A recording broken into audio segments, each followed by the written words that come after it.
In sociological terms, society refers to a group of people who live in a definable community and share the same cultural components. On a broader scale, society consists of the people and institutions around us, our shared beliefs, and our cultural ideas. Typically, many societies also share a political authority. Consider China and the United States. Both are technologically advanced, have dense networks of transportation and communications, rely on foreign trading partners for large portions of their economies, focus on education as a way to advance their citizens, and have large and expensive militaries.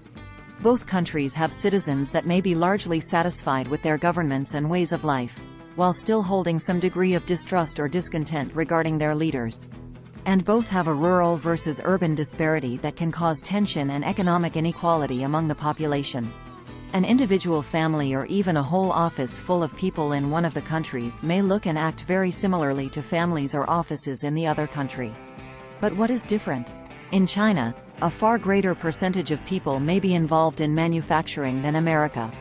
Many of China's cities didn't evolve from ports, transit centers, or river confluences hundreds of years ago, but are newly created urban centers inhabited by recent transplants from other locations. While citizens in the U.S. can openly express their dissatisfaction with their government through social activism in person or, especially, online, Twitter, Facebook, and YouTube are banned in China, and the press is controlled by the government. Their appearance might be very similar, but the two countries are very different societies. Sociologist Gerhard Lenski Jr. 1924–2015, defined societies in terms of their technological sophistication. As a society advances, so does its use of technology. Societies with rudimentary technology depend on the fluctuations of their environments, while industrialized societies have more control over the impact of their surroundings and thus develop different cultural features. This distinction is so important that sociologists generally classify societies along a spectrum of their level of industrialization, from pre-industrial to post-industrial. Pre-industrial societies. Before the Industrial Revolution and the widespread use of machines, societies were small, rural, and dependent largely on local resources. Economic production was limited to the amount of labor a human being could provide, and there were few specialized occupations. The very first occupation was that of hunter-gatherer. Hunter-gatherer. Hunter-gatherer societies demonstrate the strongest dependence on the environment of the various types of pre-industrial societies. As the basic structure of human society until about 10,000 to 12,000 years ago, these groups were based around kinship or tribes. Hunter-gatherers relied on their surroundings for survival. They hunted wild animals and foraged for uncultivated plants for food. When resources became scarce, the group moved to a new area to find sustenance, meaning they were nomadic. These societies were common until several hundred years ago, but today only a few hundred remain in existence, such as indigenous Australian tribes sometimes referred to as Aborigines, or the Bambuti, a group of pygmy hunter-gatherers residing in the Democratic Republic of Congo. Hunter-gatherer groups are quickly disappearing as the world's population explodes. Pastoral. Changing conditions and adaptations led some societies to rely on the domestication of animals where circumstances permitted. Roughly 7,500 years ago, human societies began to recognize their ability to tame and breed animals and to grow and cultivate their own plants. Pastoral societies, such as the Maasai villagers, rely on the domestication of animals as a resource for survival. Unlike earlier hunter-gatherers who depended entirely on existing resources to stay alive, pastoral groups were able to breed livestock for food, clothing, and transportation, and they created a surplus of goods. Herding, or pastoral, societies remained nomadic because they were forced to follow their animals to fresh feeding grounds. Around the time that pastoral societies emerged, specialized occupations began to develop, and societies commenced trading with local groups. Sociology in the real world. Where societies meet, the worst and the best. When cultures meet, technology can help, hinder, and even destroy. The Exxon Valdez oil spillage in Alaska nearly destroyed the local inhabitants' entire way of life. Oil spills in the Nigerian Delta have forced many of the Ogoni tribe from their land, and forced removal has meant that over 100,000 Ogoni have sought refuge in the country of Benin, University of Michigan, N.D. And the massive Deepwater Horizon oil spill of 2010 drew great attention as it occurred in the United States. Environmental disasters continue as Western technology and its need for energy expands into less developed, peripheral regions of the globe. Of course, not all technology is bad. We take electric light for granted in the United States, Europe, and the rest of the developed world. Such light extends the day and allows us to work, read, and travel at night. It makes us safer and more productive. But regions in India, Africa, and elsewhere are not so fortunate. Meeting the challenge, one particular organization, Barefoot College, located in District Ajmer, Rajasthan, India, works with numerous less developed nations to bring solar electricity, water solutions, and education.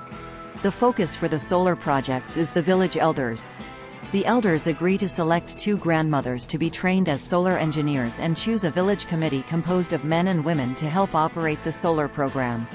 The program has brought light to over 450,000 people in 1,015 villages.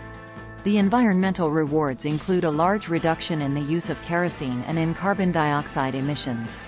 The fact that the villagers are operating the projects themselves helps minimize their sense of dependence. Horticultural. Around the same time that pastoral societies were on the rise, another type of society developed, based on the newly developed capacity for people to grow and cultivate plants. Previously, the depletion of a region's crops or water supply forced pastoral societies to relocate in search of food sources for their livestock. Horticultural societies formed in areas where rainfall and other conditions allowed them to grow stable crops. They were similar to hunter-gatherers in that they largely depended on the environment for survival, but since they didn't have to abandon their location to follow resources, they were able to start permanent settlements. This created more stability and more material goods and became the basis for the first revolution in human survival. Agricultural. While pastoral and horticultural societies used small, temporary tools such as digging sticks or hoes, agricultural societies relied on permanent tools for survival.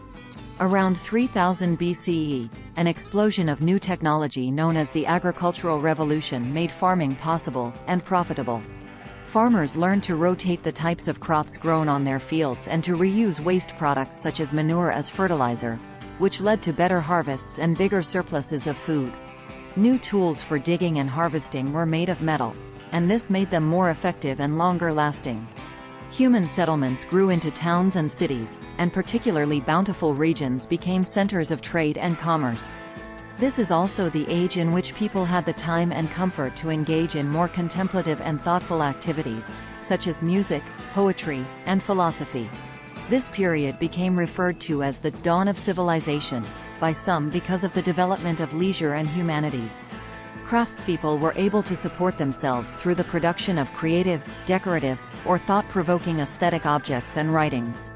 As resources became more plentiful, social classes became more divisive.